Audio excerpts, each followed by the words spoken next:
بسم اللہ الرحمن الرحیم۔ السلام علیکم ورحمۃ اللہ وبرکاتہ۔ آن لائن ٹیچر کی جانب سے خوش آمدید۔ کسی زمانے میں بغداد میں جنید نامی ایک پہلوان رہا کرتا تھا۔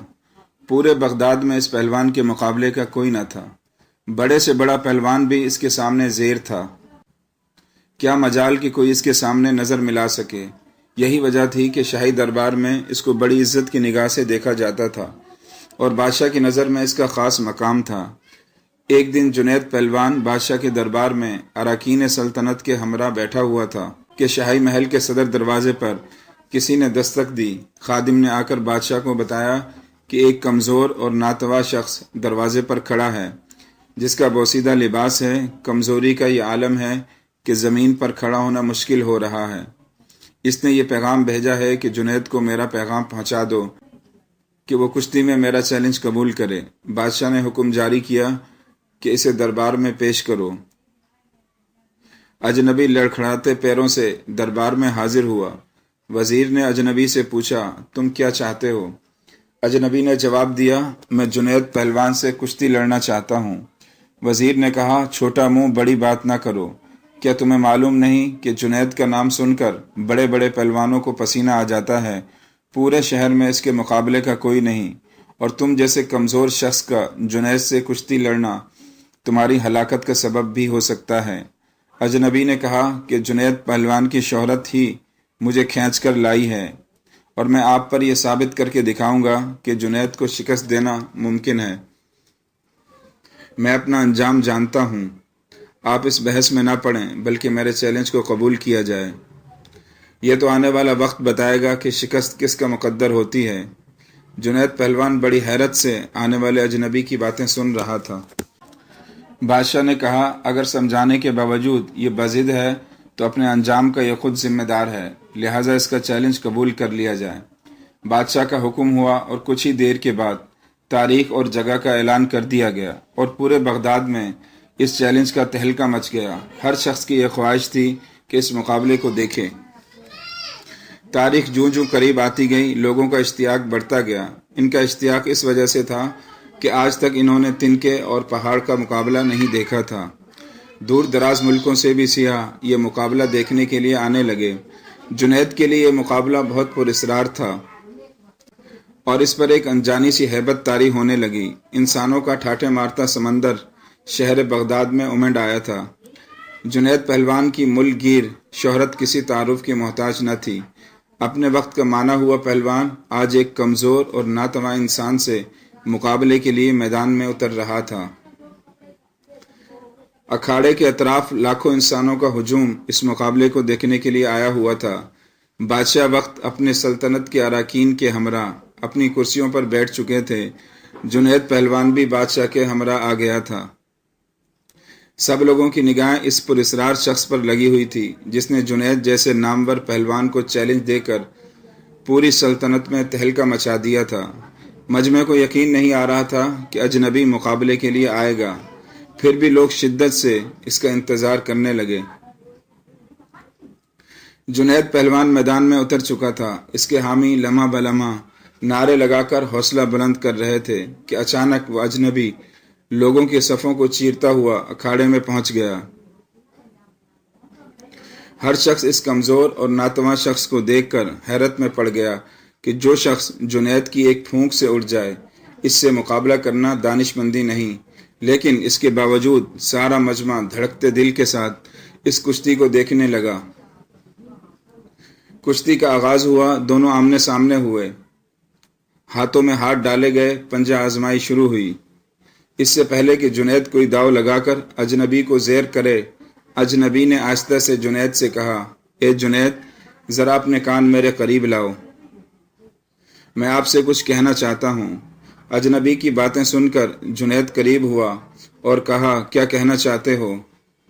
اجنبی بولا، اے جنید، میں کوئی پہلوان نہیں ہوں، زمانے کا ستایا ہوا ہوں، میں آل رسول صلی اللہ علیہ وسلم ہوں، سید گھرانے سے میرا تعلق ہے۔ میرا ایک چھوٹا سا کنبہ کئی ہفتوں سے فاقوں میں مبتلا جنگل میں پڑا ہوا ہے۔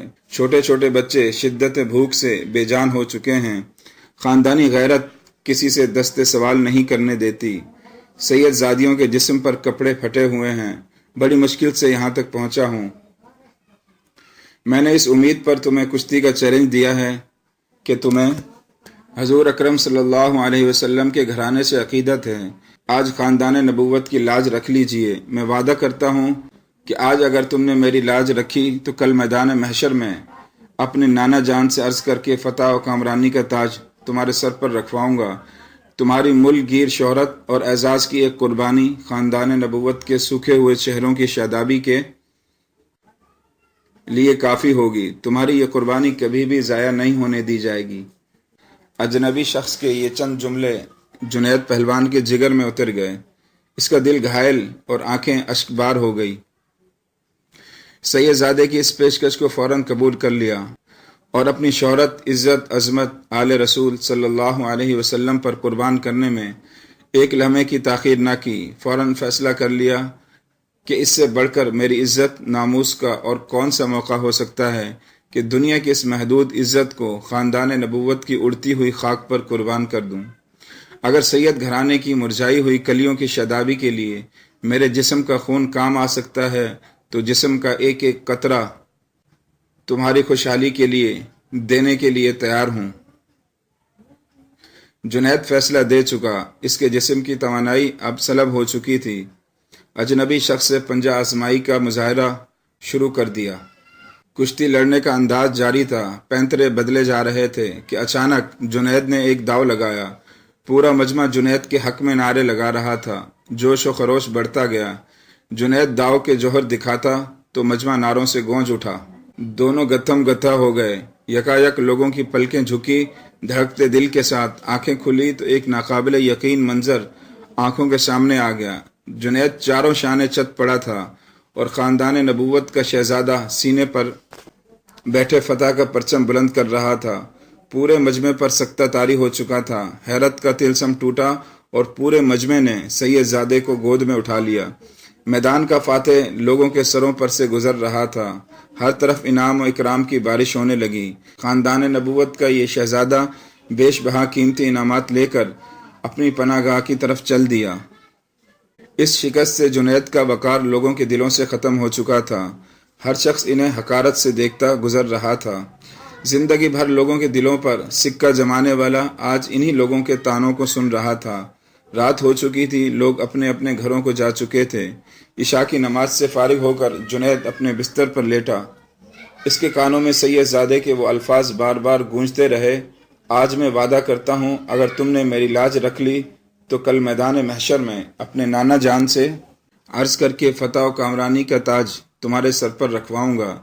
جنید سوچتا کیا واقعی ایسا ہو گیا؟ کیا مجھے یہ شرف حاصل ہوگا کہ حضور صلی اللہ علیہ وسلم کے ہاتھوں سے یہ تاج میں پہنوں گا؟ نہیں، میں اس قابل نہیں، لیکن خاندان نبوت کے شہزادے نے مجھ سے وعدہ کیا ہے، آل رسول کا وعدہ غلط نہیں ہو سکتا۔ یہ سوچتے سوچتے جنید نیند کی آغوش میں پہنچ چکا تھا۔ نیند میں پہنچتے ہی دنیا کے حجابات نگاہوں کے سامنے سے اٹھ چکے تھے۔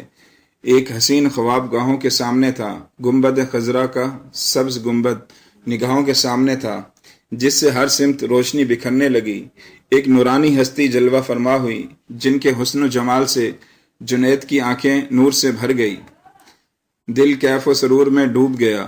در و دیوار سے آوازیں آنے لگی، الصلاۃ والسلام علیک یا رسول اللہ۔